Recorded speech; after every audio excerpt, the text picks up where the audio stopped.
پوچھا گیا کہ سوال یہ ہے کہ کچھ لوگ ازراہ جہالت قبروں کا طواف کرتے ہیں، تو ان لوگوں کے بارے میں کیا حکم ہے؟ کیا انہیں مشرک قرار دیا جا سکتا ہے؟ اس کا جواب مفتی سعودی عرب شیخ ابن باز رحمہ اللہ نے یہ کہا کہ جو شخص بتوں کو پکارے یا اس سے استغاثہ وغیرہ کرے تو اس کا حکم بحمد اللہ واضح ہے کہ یہ کفر اکبر ہے، یہ شرک اکبر ہے اور کفر اکبر ہے، الا یہ کہ وہ یہ دعویٰ کرے کہ اس نے اللہ تعالیٰ کی عبادت کے مقصد سے قبروں کا طواف کیا ہے، جس طرح کعبے کا طواف کیا جاتا ہے۔ یہ گمان کرے کہ قبروں کا طواف جائز ہے، یعنی اس کے سمجھ میں یہ آیا کہ قبروں کا طواف کر سکتے ہیں، تو طواف کرنے والے کا مقصد صرف اللہ وحدہ لا شریک کا تقرب حاصل ہو ایسا ہے، تو ایسے شخص کو کافر نہیں کہیں گے بلکہ بدعتی قرار دیا جائے گا، کیونکہ قبروں کے پاس جس طرح نماز پڑھنا بدعت ہے، اسی طرح قبروں کا طواف کرنا بھی ایک منکر بدعت ہے، اور یہ سب باتیں بالآخر کفر تک انسان کو پہنچانے والی ہیں۔ کے پاس جانے والے قبروں کی پجاری جتنے بھی ہیں، ان کے اوپر یہی مقصد ہوتا ہے کہ وہ قبر والوں سے، اولیاء اللہ سے تقرب حاصل کرنا مقصد ہوتا ہے، جن کو وہ اولیاء اللہ کہتے ہیں، حالانکہ وہ اولیاء اللہ کا کوئی وجود نہیں ہے۔ جس طرح ان کے نام پر جانوروں کو ذبح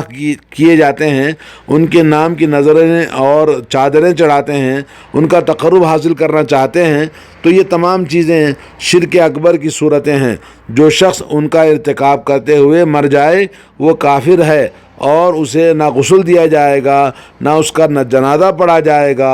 اور نہ اسے مسلمانوں کے قبرستانوں میں دفن کیا جائے گا۔ آخرت میں اس کا معاملہ اللہ تعالیٰ کے سپرد ہوگا۔ اگر اس کے پاس توحید کی دعوت نہیں پہنچی تو شمار اہل فطرت میں ہوگا، جس میں اللہ رب العالمین ان کا امتحان لیں گے اور اللہ رب العالمین ان کا فیصلہ فرمائیں گے۔ جیسا کہ حضرت آمینہ بنت وہب، جو کہ رسول رحمت صلی اللہ علیہ وسلم کی والدہ کا قصہ ہے، انہوں نے آپ کی نبوت کے زمانے ہی کو نہیں پایا، یعنی آپ کے نبی بننے سے پہلے آپ کی والدہ کا انتقال ہو گیا، جس کی وجہ سے وہ اپنی قوم کے دین پر تھیں۔ نبی کریم صلی اللہ علیہ وسلم نے اللہ تعالیٰ سے ان کے لیے مغفرت کی دعا کرنا چاہی، اجازت مانگا، تو اللہ تعالیٰ نے آپ کو اجازت نہیں دی، کیونکہ وہ اپنی قوم کے دین پر مر گئی تھیں۔ اسی طرح آپ کے والد کا معاملہ ہے کہ جب ایک سائل نے آپ سے اپنے باپ کے بارے میں پوچھا تو نبی کریم صلی اللہ علیہ وسلم نے فرمایا، میرا باپ اور تیرا باپ دونوں جہنم میں ہیں۔ آپ کے والد کا انتقال زمانے جاہلیت میں ہوا تھا، وہ اپنی قوم کے دین پر تھے، لہذا ان کا حکم بھی کافروں کے حکم جیسا ہے۔ لیکن وہ شخص جس تک دنیا میں توحید کی دعوت نہ پہنچے، وہ حق سے ناواقف ہو، توحید کا اس کو علم نہ ہو، اور وہ مر جائے، تو علماء کے صحیح قول کے مطابق قیامت کے دن اس کا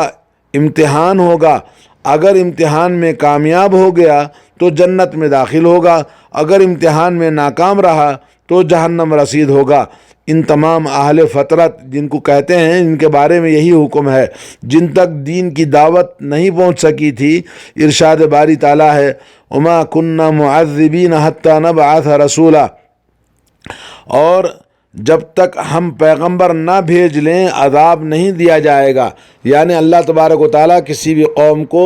بغیر توحید اور اسلام کے پہنچے اس کو عذاب نہیں دیں گے۔ لیکن جس شخص کے پاس قرآن پہنچ گیا ہے، جس کے پاس رسول اللہ صلی اللہ علیہ وسلم کا پیغام پہنچ گیا ہے، اس نے لبیک نہ کہا تو اس پر آیت قائم ہو گئی، اس پر حجت قائم ہو گئی، اور جیسے کہ اللہ تبارک و تعالیٰ نے فرمایا، وَأُوحِيَ إِلَىٰ هَٰذَا الْقُرْآنُ لِأُنذِرَكُم بِهِ وَمَن بَلَغَ، یہ قرآن مجید مجھ پر اس لیے اتارا گیا ہے کہ اس کے ذریعے تم کو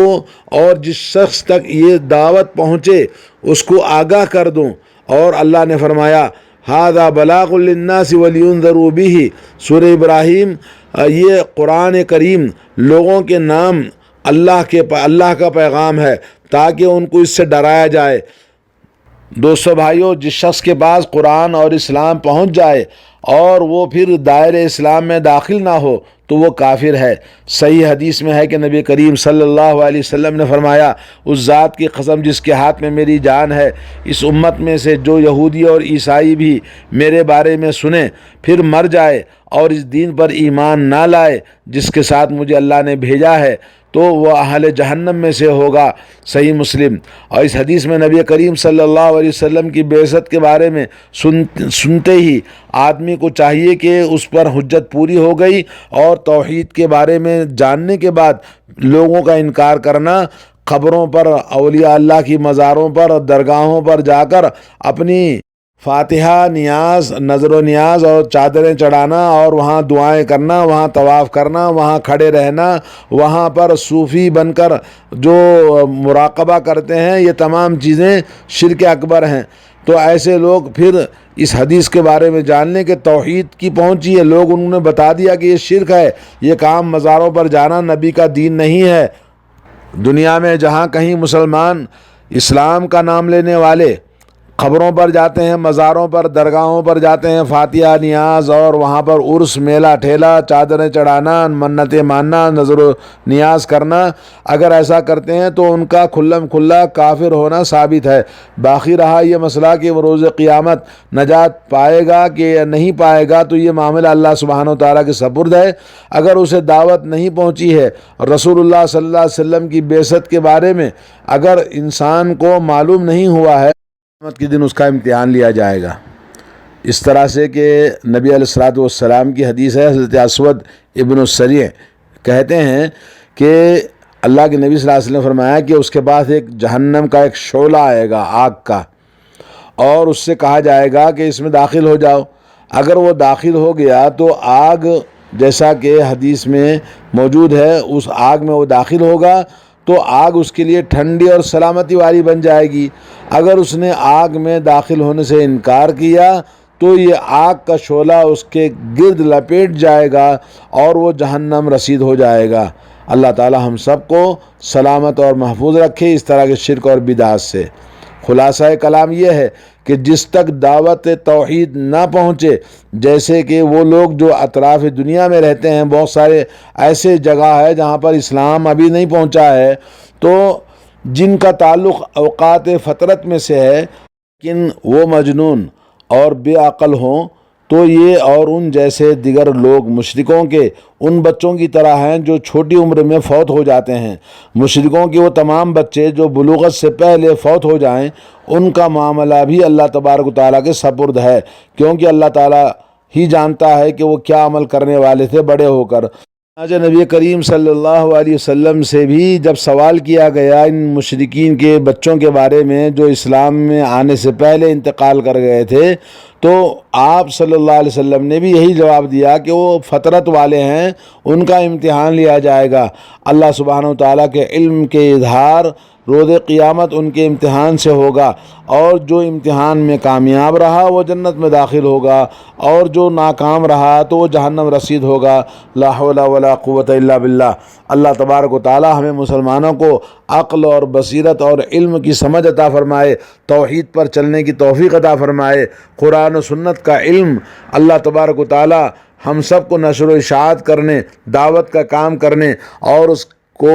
قبول کرنے کی توفیق عطا فرمائے۔ آج بہت سارے مسلمان ہیں جو توحید کی باتیں سنتے ہیں اور ایمان کی باتیں ان کو بتائی جاتی ہیں، مگر وہ کہتے ہیں جی یہ تو شرک والی باتیں جو آپ بتا رہے ہیں یہ تو کافروں کے لیے، ہمارے لیے نہیں ہے۔ تو اس طرح سے جو رضا خانی ہیں یا بریلوی لوگ ہیں، ان کے علماء نے ان کو ایسے